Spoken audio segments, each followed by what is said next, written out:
Hey, everybody. This is another one of those models that can help support difficult conversations. And this one is a physiological reset and mirroring, and it comes from a guy named Luis Mojica. He starts by telling us that empathy is biological. Empathy is the ability to kind of understand and get on a core level and maybe even feel what someone else is feeling. So it's that very emotional connection that we have sometimes in the sense of conversation. What I love about Mojica's point here is that our ability to experience empathy has a lot to do with what our physical body is doing. It's not necessarily your way of thinking that's actually going to make this possible or not. A lot of times when we're having a conversation with somebody, especially somebody who has a strong political position that we disagree with, there will be something about this person that reminds us of a threat that we've experienced at some other point in my life. So it's not so much that the person I am talking to is giving me this big threat, but something about either what they're saying or how they're saying it is reminding me of a time in the past when somebody has really frightened me. And my body starts to react to that. This is that, fight, flight, fawn, freeze kind of response. It's that rush of adrenaline.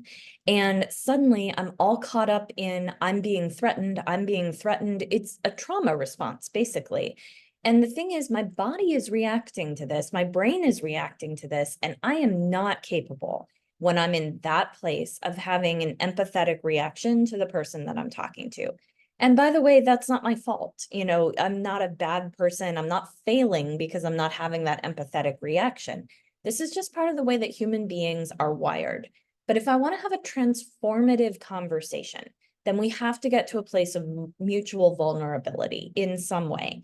So how do I do that? One of the things that I can do with practice is remind myself in a moment like that, that this is what's happening to me, that my body is having this physical reaction. But actually, my safety, my physical safety, is not reliant on your belief. And I want to name, there are a few exceptions to that. There are rare occasions when my safety is reliant on your belief, but the vast majority of the time, whether or not I will be safe, physically safe, is not reliant on what you believe to be right or wrong. So I can remind myself of that. And if I can interrupt that physiological reaction by remembering my safety is not reliant on your belief, then I can take a minute and I can breathe, get a good belly breath, and just pause and relax all of my muscles. And I might even lean in just a little bit to the conversation. This is not actually a silly thing. It sounds maybe like a silly thing, but it's not, because when I do this to my body, something happens, first of all, to my brain, which helps me calm down. But then the crazy thing is, neuroscience now knows that if I'm leaning in relaxed like that, you are also going to automatically relax. And that happens whether you know what's going on or not.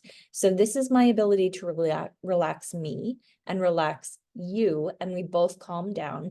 And now we're capable of an empathetic reaction. And then this last piece, this curiosity piece, why does this belief make you feel safe? That's not a question I'm going to ask out loud. That would be kind of an odd question to ask out loud, but it's something that I start thinking about in my head. Why is it that you believe this thing that so frightens me? Because you wouldn't believe it if it was a threat to you. So I can go to a place of curiosity. Why does this belief make you feel safe? Let's think a little bit about the strengths of this particular conversational model. One of them is that it actually acknowledges trauma impact, because some of us have had traumatic experiences in our pasts, and we can kick into that adrenaline place without intending to or having any idea that it's happening. This is also a model that helps us to engage with our physical bodies. Most of the models we've been talking about are not like that, and so it's not it's a lot trickier to be able to navigate some of these things if we're in the middle of an overwhelming adrenaline response. It also gives me a nonverbal way to calm the person that I am talking to. This trick about the mirroring response, where if I lean in and I'm relaxed, you will also lean in and be relaxed. That is a nonverbal way. So I don't have to say, hey, I think we should both calm down. I can actually do that without having to say that out loud.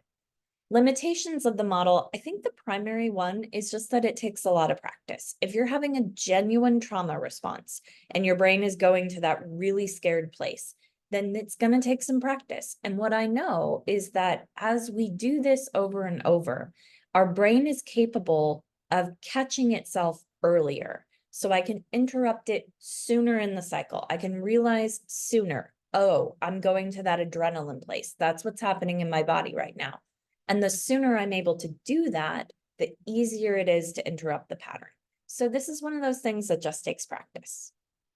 Next time we talk, I want to give you one more conversational model, which has to do with cultural differences. That's next time.